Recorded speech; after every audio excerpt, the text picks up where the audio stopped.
Hvala vam do neba što ste nam u Beograd poslali biskupa u Klisu, monsignora Stanislava Kočevala, koji dostojno nastavlja misiju svoga velikog prethodnika monsignora Franca Perna.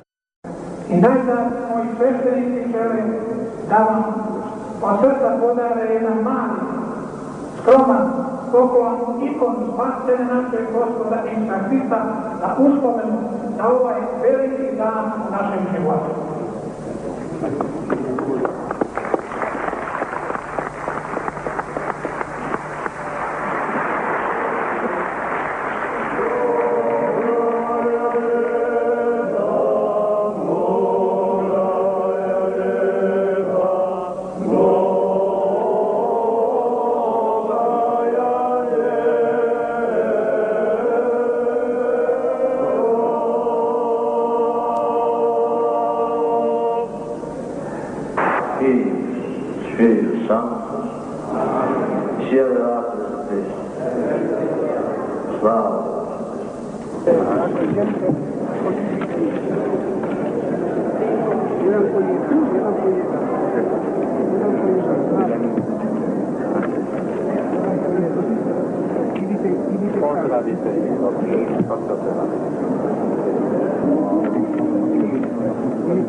Vaše mjesto tu.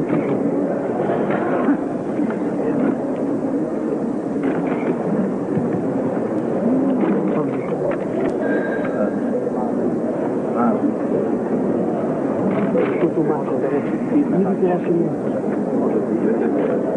Da, možete, on dobili, možete već sjeti. Tako da će biti...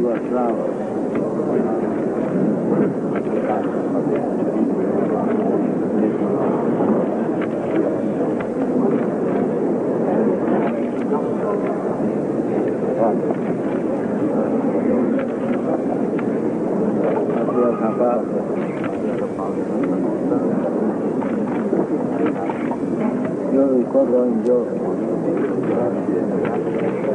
vedremo, sarà molto evidente, prega, ma di giorno avevano così, che molto